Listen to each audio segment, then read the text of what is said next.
I'm gonna make a video on a movie that I honestly have never watched and a book that I honestly have never read. It's it's called Alice in Wonderland. I could have discussed Henry IV. I've never read that ever. At least I've heard of a little bit of the Alice in Wonderland. It's about a little girl who. Um, anyway, so I thought it was just like a dream or something. I often get this one confused with Narnia and a bunch of other things. Uh, so there's like a they all involve like a little girl or something, and it's like a it looks like a European girl. Now, of course, there are variations of this. There's like I've heard of a book called The Korean Cinderella and all this stuff. So I'm gonna be discussing as I lay down the bed the idea of basically disappearing um, in a forest, or I'm sure there are some folks who have knowledge that they have to be kept secret for a reason, like hidden rooms and stuff like that, right?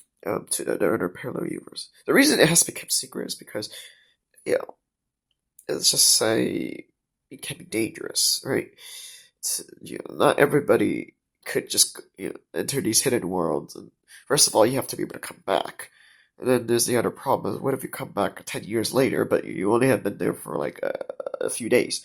So it's like, you know, if you still have, in this so-called future, uh, the you know copies of your identification. Technically, your legal age is older, but technically your biological age is 10 years younger, for example.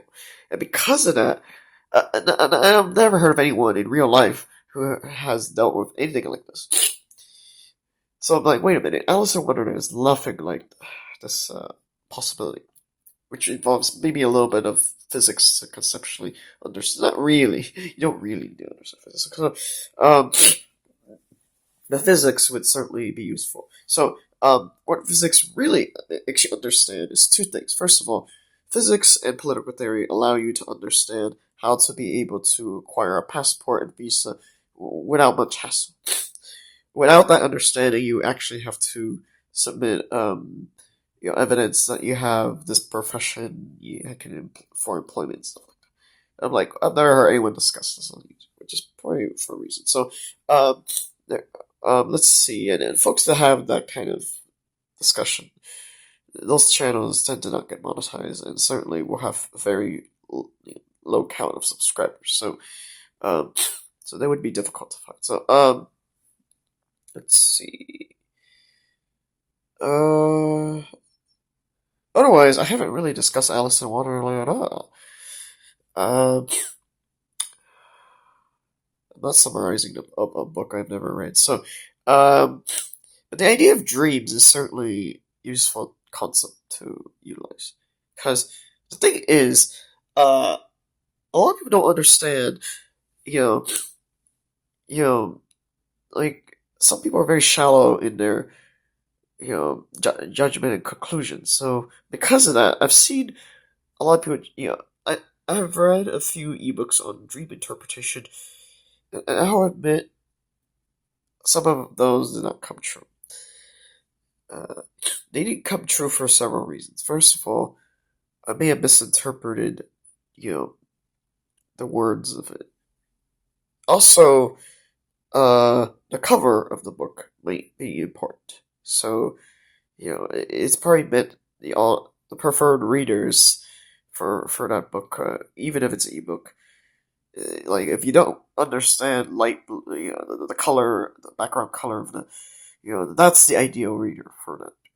So, if I do understand, the cover, the front cover, the image, the background color, etc., then the book is really meant for me, and therefore maybe the dream interpretation doesn't actually come true. So that sucks. I kind of wasted a lot of time on, not a lot of time. We only spent like 10 minutes reading, that ebook with not reading the ebook, just scrolling to the part where I'm like, oh, well, what does this dream mean? I have this dream, and what does it mean? I found out a lot of it didn't come true. So, it's just like, Well, I don't have, a collection of dream books. Um, Besides, dream interpretation is a messy thing. A lot of authors may be overconfident in their, they might not understand that maybe it's not necessarily incorrect. They were really thinking about the type of person, with the front cover, like, who doesn't understand the concept of the front cover. So, really thinking about that, and obviously, not everybody. Some people, they have, like, what type of audience would that be? I don't know. Anyway, um, but that's the thing. Like, publishing is. There are plenty of authors who have written stuff, but they couldn't get it published for a number of reasons. So, I guess we'll never find those. Unpublished works. Um, some of them might be in a different language, which is not that great. Like, they have the right cover picture and the cover image, but it's written in a different language. That can be frustrating. So there's another reason that things may not go as smoothly with a lot of folks. Otherwise, um, so Alice in Wonderland. Let me try to interpret this. Often is compared to the Matrix and the Red Pill. A lot. Sometimes Narnia, and the Witch and Lion, Ritual Wardrobe, and all that. Sometimes those are compared to that too. Often Alice in Wonderland is compared to it. I'm a little confused because, um, first of all, the confusion is that they never really explain it further. And not only that, uh, the movie doesn't, like, they try to make these concepts deep and stuff, and it just doesn't really,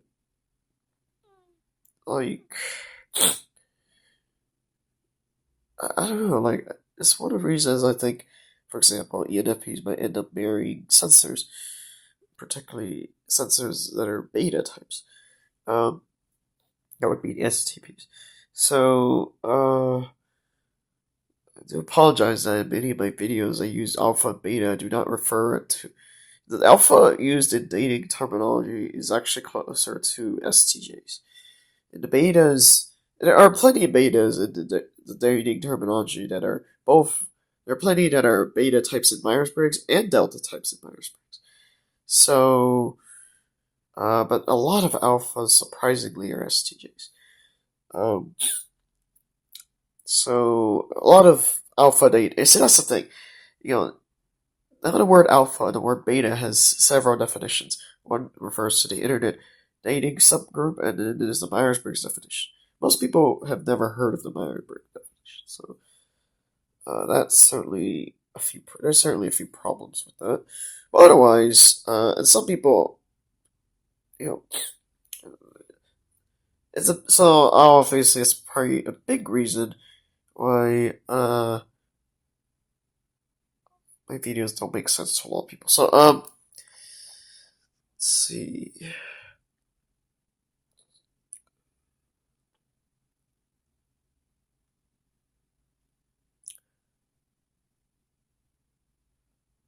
Uh, a lot of delta types in the Myers-Briggs definition, um, I find that they're not accommodating. What does that mean? It means they basically decided that their way is the highway. What does that mean? It means that they're very stubborn. What does that? It means that they think that it's like, I realized something. It's one of the reasons Amazon succeeded, even though Jeff Bezos is INFP. Jeff Bezos did not make the mistake that STJs made. And because of that, is that he became the second richest person in the world. He took the time to perceive a certain type of customer, which is willing to spend a lot of money on things that they couldn't have spent in real life, in terms of if they were going to a store physically. There's many caveats with purchasing stuff in the store. First of all, I'm like, how does that have anything to do with Alice in Wonderland? Nothing. It's just that you know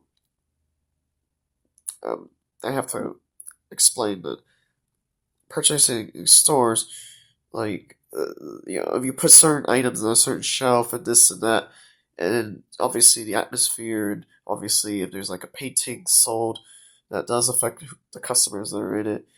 What makes Amazon different is you can purchase all these items even if you got a haircut. You,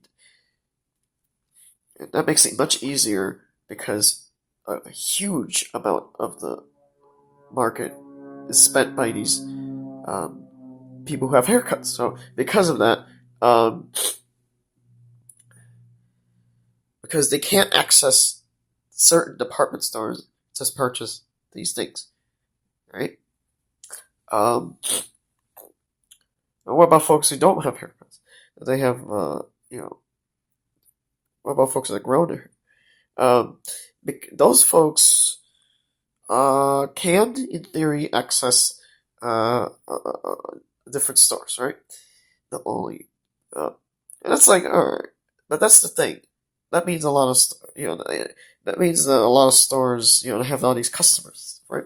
That's not so bad, the problem is, there's a little bit of awkwardness when you see the item that's, labeled $100, right? I'm like, well, there's plenty of stores on the internet. Like Amazon has plenty of expensive clothes too, and expensive, um, you items too. But what's different is that you can cancel it. 5 minutes after you realize a minute or two later that you made a mistake, you can cancel it, and your car hasn't been charged, and it's just hassle free work. Sometimes it even takes several hours, and you can still cancel it without your car being charged. So that's definitely sometimes convenience there. With Alice in Wonderland, let's see, it actually is the idea of disappearing in a different parallel universe. That's it's like it's comparing that with the awkwardness of shopping, um, clothes on the department store. There's some connection there. Just haven't figured it out yet.